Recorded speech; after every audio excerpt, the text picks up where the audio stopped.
Middle school readers deserve classrooms where reading feels meaningful, engaging, and achievable. Welcome to the Middle School Cafe podcast, where practical ideas and thoughtful conversations help you build confident readers. Here's your host, Carolyn Wall. Hello, everyone, and welcome back to the Middle School Cafe podcast. I'm so glad you're here. Can you believe we're already nearing the end of July? It feels like summer just started, and somehow back to school season is already right around the corner. One of the things I enjoy about summer is looking back through old pictures. Just the other day, photos from our trip to Italy 2 years ago popped up in my memories. It was so much fun to look back and remember the places we visited, the food we ate, and all of those little moments that we'd forgotten until we saw the pictures again. It's amazing how a single photo can instantly take you back to a memory you haven't thought about in months or even years. Just this week, I sent an email to the teachers on my social studies email list reminding them to take pictures. It's so easy to get caught up in the day-to-day that we forget to capture the moments that eventually become memories. Pictures preserve our stories. They become a record of where we've been, what we've experienced, and how we've grown. This got me thinking about our students and the stories they come to us with. Not stories they've written down, but stories they've been telling themselves about who they are as readers. And it doesn't take long before they share that story with us. Things like, I'm not really a reader. I hate reading. I only like graphic novels. I've never finished a book. Those comments aren't really about reading, they're about identity. Today, I wanted to talk about where those stories come from, and more importantly, how we can help students begin to rewrite them. Because students build their reading identity from the experiences we give them, not from what we tell them. If you've taught middle school for any length of time, you've probably heard those comments before. And what I find so interesting is how confidently students say them to me. Like I'm supposed to say, okay, thank you, you're not a reader. I guess you won't get anything out of my class. Of course, I would never respond that way. But sometimes we unintentionally accept that label without even realizing it. We think, well, maybe they just don't like reading. Before long, we've lowered our expectations for how they'll engage instead of helping them see a different possibility. That's why I pay attention to the words students choose. Students don't usually say, I struggle with reading sometimes. They say, I'm not a reader. That's a very different statement. One statement describes a skill, the other describes an identity. Somewhere along the way, many students stop thinking about reading as something they do and start thinking about reading as something you either are or aren't. The way students see themselves shapes the choices they make. Think about the student who believes they're an athlete. They expect practice to be challenging. They don't quit the first time they miss a shot or strike out. They keep showing up because that's part of who they are. Most athletes don't enjoy every practice. Some practices are frustrating. Some days they're tired. Some days nothing seems to go right. But those difficult days don't usually make them question whether they're an athlete. They simply see practice as part of the process. Reading works much the same way. Students who see themselves as readers are more likely to stick with a difficult chapter, try another book when one isn't working, or talk about what they're reading. Students who don't see themselves as readers avoid those same experiences, not because they can't do them or can't learn to do them, but because those experiences don't fit the story they've come to believe about themselves. So, if identity shapes behavior, the question becomes, how do we help students begin to see themselves differently? I don't think it starts with motivational speeches or telling students everyone is a reader. It starts with experiences and feeling successful. Students build their reading identity from the experiences we give them, not from what we tell them. I think that's an important distinction because as teachers, we naturally want to encourage our students. We tell them, you can do this. We remind them that they can grow as readers, and we try to build their confidence with our words.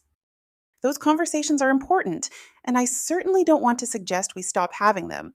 Encouragement is an important part of teaching. But words alone don't rewrite a student's story. Experiences do. Think about a student who has spent the last 5 or 6 years struggling through books that felt too difficult, avoiding independent reading whenever possible, or feeling embarrassed when they had to read aloud in class. Over time, those experiences reinforce the belief that reading just isn't something they're good at. By the time they reach middle school, that belief feels like a fact rather than something that can change. That's why simply telling a student, "you're a reader," usually isn't enough.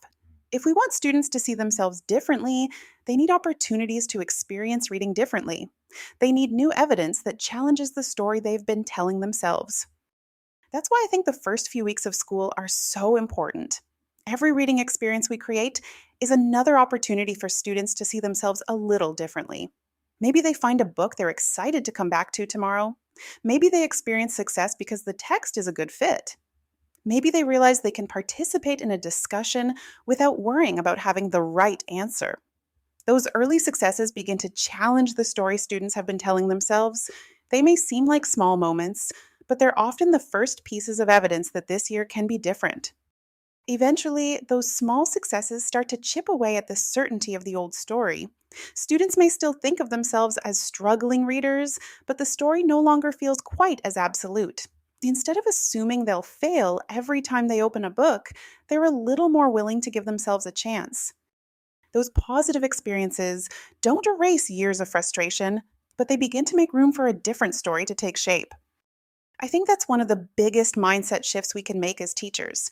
Our job isn't to persuade students that they're readers. Our job is to create the kinds of experiences that allow students to reach that conclusion for themselves. When they do, the identity starts to change. And once identity begins to change, behavior often follows. So, if experiences shape the story students tell themselves, then it's worth asking, what kinds of experiences are we creating during those first few weeks of school? Those first few days have more impact than you might realize. Students are paying attention to far more than classroom rules or where they're supposed to sit. They're also deciding what kind of place this is and whether they belong here. Sometimes, without even realizing it, we ask students to prove themselves before we've given them a chance to experience success. We begin with a reading assessment, assign a grade level novel, or ask students to complete work that immediately reminds them of everything they find difficult about reading. I'm not saying we shouldn't assess students or teach grade level texts. Both of those things are important, and we need that information to plan effective instruction. But I do think we need to pause and ask if those are the first experiences we want our students to have. If a student's very first experience in our class confirms everything they've already believed about themselves as a reader, then we've unintentionally reinforced the story they walked in with. On the other hand, if one of their first experiences is finding a book that interests them, participating in a discussion where their thinking is valued, or realizing they can be successful with the right support, we've started creating a different story. We can't rewrite a student's reading story in the first week of school, but we can begin writing a new chapter. And sometimes that's all it takes for a student to start believing this year could be different. Think about two classrooms during the first week of school. Both teachers care deeply about helping students become stronger readers. Both have thoughtfully planned lessons, high expectations, and a genuine desire to see every student succeed. But one teacher spends those first few days making sure students experience success. Students are introduced to books they can connect with. They're invited into conversations where their ideas are acknowledged. They're given opportunities to build confidence before being asked to tackle more challenging work.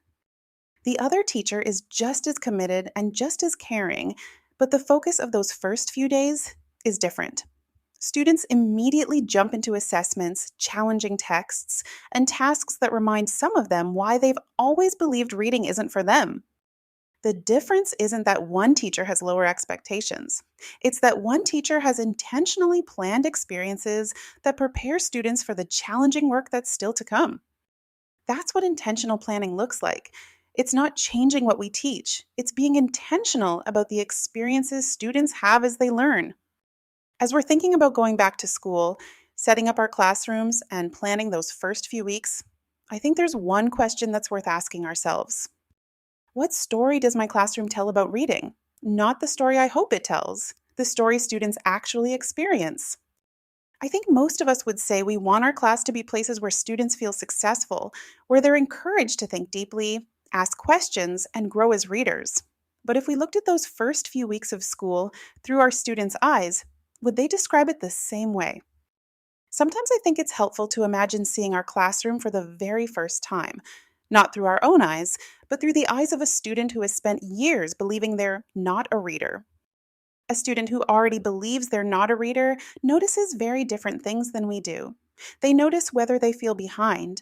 They notice whether it's safe to make a mistake. They notice whether someone notices their thinking instead of just their reading level. Would they leave each day believing that reading is something they can grow into?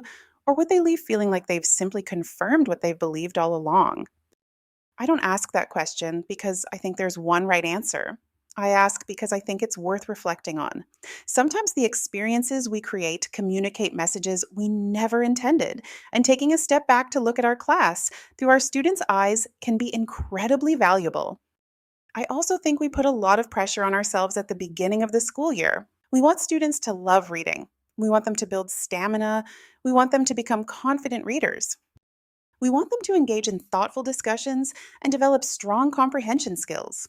Those are all worthwhile goals, and they're certainly the direction we want our students to move.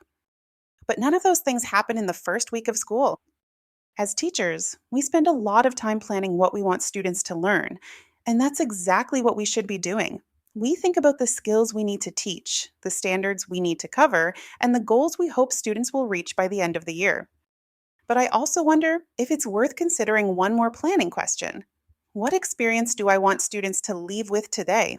Not just what skill do I want them to practice, but what do I want them to feel about themselves as readers when they walk out the door? When I think about that question, it changes the way I look at a lesson plan. I'm still thinking about the standards and the learning goals, but I'm also thinking about the experience students are going to have along the way. Will every student have an opportunity to experience success today? Will students have a chance to think, not just answer questions? Will they have an opportunity to share an idea and have someone else value their thinking? Will they leave with one more reason to believe they can be successful again tomorrow? I think that's especially important during those first few weeks of school because we're setting the tone for everything that comes later. Confidence doesn't appear overnight. It grows one successful experience at a time. When students experience success early, they're much more willing to tackle challenging texts, participate in discussions, take risks, and keep trying when reading becomes difficult. Those early experiences become the foundation for the more challenging learning that's still to come. I think when we begin asking ourselves that question, we naturally start designing lessons a little differently. We begin looking for opportunities to build confidence alongside comprehension, to celebrate growth alongside achievement, and to make sure every student has a chance to experience success. That doesn't mean every lesson has to be easy, and it certainly doesn't mean lowering expectations. It means being intentional about creating experiences that remind students they're capable of meeting those expectations. Those moments of success may not seem remarkable on their own. In fact, many of them are things students probably won't even remember by the end of the year. But together, they become the experiences that help students write a different story about who they are as readers. And I think that's one of the greatest gifts we can give them as they begin a new school year. I know many of you are still enjoying your summer break, and I hope you're soaking up every minute of it. But as your mind naturally begins drifting back to lesson plans, classroom setup, and all the excitement that comes with a new school year, I hope you'll keep coming back to one question. What story do I want my classroom to tell about reading? Because every lesson, every conversation, and every experience contributes to that story. When we intentionally create opportunities for students to experience success, we're doing more than teaching reading skills. We're helping students begin writing a new chapter about who they are as readers. And I think that's one of the most important things we can do during those first few weeks of school.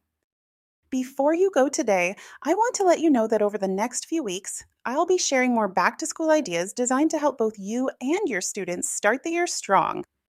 In our next episode, we'll continue this conversation by looking at what struggling readers need most during those first few weeks of school and how we can set them up for success. We're also wrapping up our summer book study of In the Best Interest of Students in the Building Strong and Confident Readers community. If you've missed any of the discussions, don't worry. You can catch the replays at any time. I'll include a link in the show notes if you'd like to join us. Until then, enjoy these last few weeks of summer, and I'll see you next time. Thanks for listening to the Middle School Cafe podcast. New episodes are released on the first and third Tuesday of each month. Be sure to follow the podcast so you never miss an episode. Visit middleschoolcafe.com for today's show notes and links to everything mentioned in the episode. We'll see you next time.